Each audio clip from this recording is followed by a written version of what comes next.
प्रिय विद्यार्थिनः, संस्कृत कक्षायां भवतां हार्दं स्वागतम्।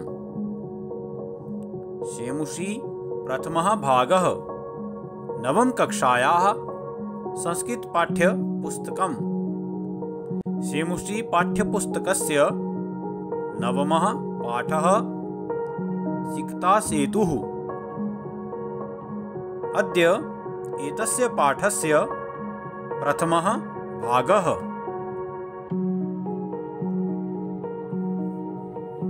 सिकतासेतुः प्रस्तुत नाट्यांश सोमदेव रचित कथा सरित सागर के सप्तम लंबक अर्थात सप्तम अध्याय पर आधारित है।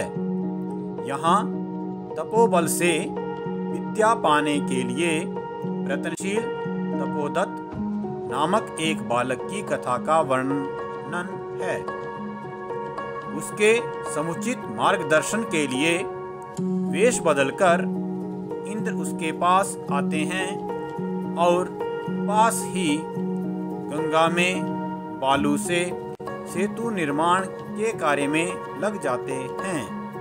उन्हें वैसा करते देख तपोदत्त उनका उपहास करता हुआ कहता है, अरे इसलिए गंगा के जल में व्यर्थ ही बालू से पुल बनाने का प्रयत्न कर रहे हो। इंद्र उन्हें उत्तर देते हैं, यदि पढ़ने सुनने और अक्षरों की लिपि के अभ्यास के बिना तुम विद्या पा सकते हो तो बालू से पुल बनाना भी संभव है। इंद्र के अभिप्राय को जानकर तपोदत्त तपस्या करना छोड़कर गुरुजनों के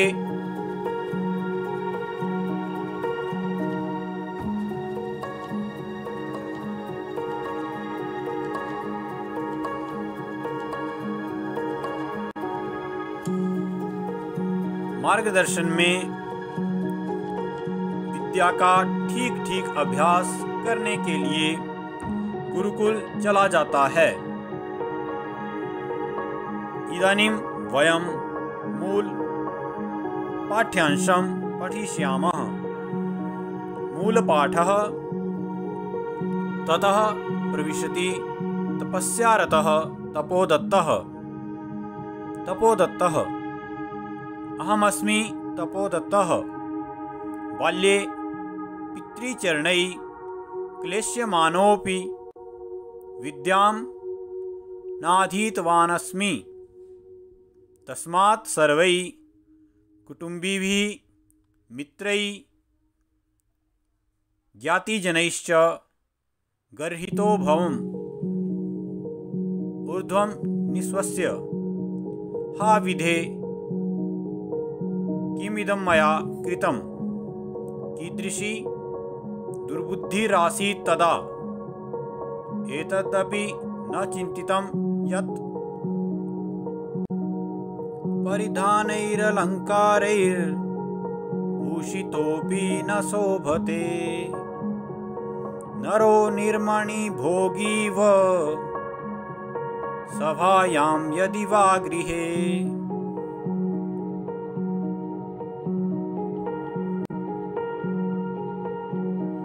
अधुना वयम् अस्य पाठ्यांशस्य व्याकरणांशान् पश्यामः।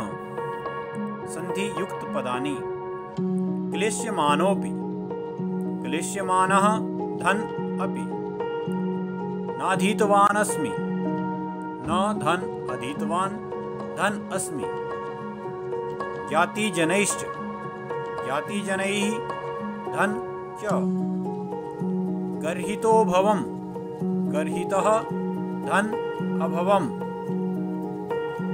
किमिदं मया किं धन इदं धन मया। दुर्बुद्धिरासीत् तदा। दुर्बुद्धिः धन आसीत् धन तदा। एतदपि एतत् धन अपि। परिधानैः अलङ्कारैर्भूषितोऽपि परिधानैः धन अलंकारैः धन भूषितः धन अपि अलंकारैर्भूषितः अलंकारैः धन भूषितः भूषितोऽपि भूषितः धन अपि नरो निर्मणि भोगीव नरः धन निर्मणि भोगी धन इव निर्मणि भोगीव। इदानीं प्रत्ययान् पदानि पश्यामः। अधित्वत् अधि इण् धन कृतः गर्हितः गर्ह धन कृतः निस्वस्य निर् स्वस् धन ल्यप् अत्र निर् उपसर्गः स्वस् धातुः ल्यप् प्रत्ययः कृतं क्रीधन कृत अलंकारैः अलम क्री धन घय परिधानै परि धा धन ल्युट् भूषितः भूष धन कृत। शब्दार्थाः ततः संस्कृतार्थं संस्कृतार्थः तदनन्तरं हिंदी अर्थः उसके बाद प्रविशति संस्कृतार्थः प्रवेशं करोति हिंदी अर्थः प्रवेश करता है। तपस्यारतः तपः कुर्वन् तपस्या करते हुए तपोदत्तः तपोदत्त नामकः बालकः तपोदत्त नामक बालक बाल्ये बाल्यकाले बाल्यकाल में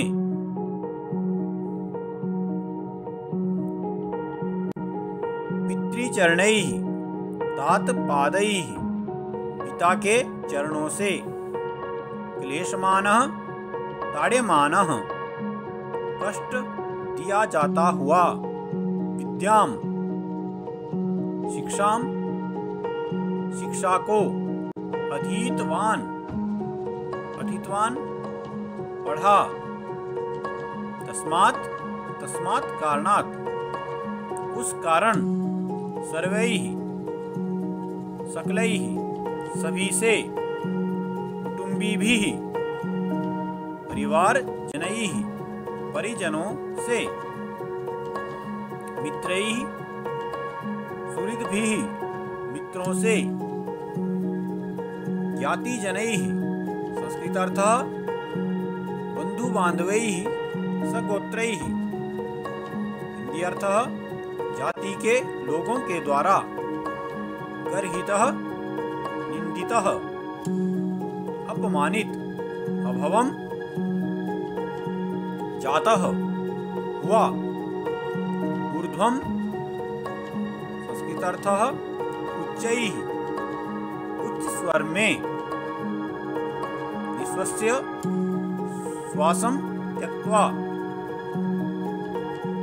श्वास छोड़कर विधे हे भाग्य निर्माता हे भाग्य निर्माता इदम एतद यह मया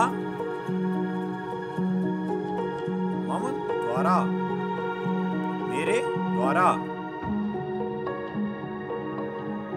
कृतम विहितम किया दुर्बुद्धि कुमति दुष्ट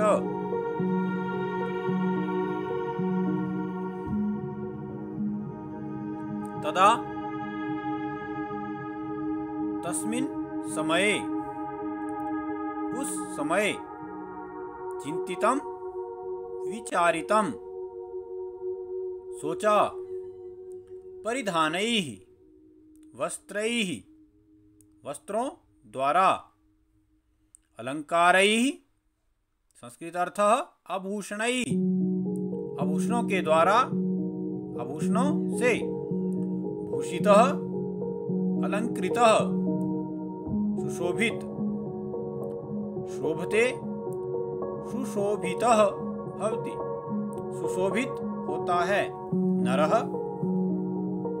जनः मनुष्य, निर्मणि भोगी, मणिरहित सर्पः,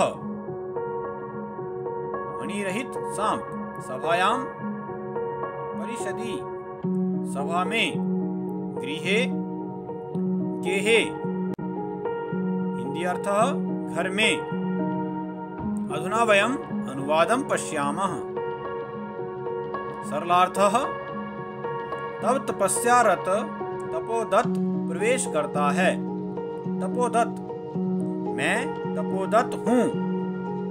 बचपन में पिताजी द्वारा कष्ट दिए जाने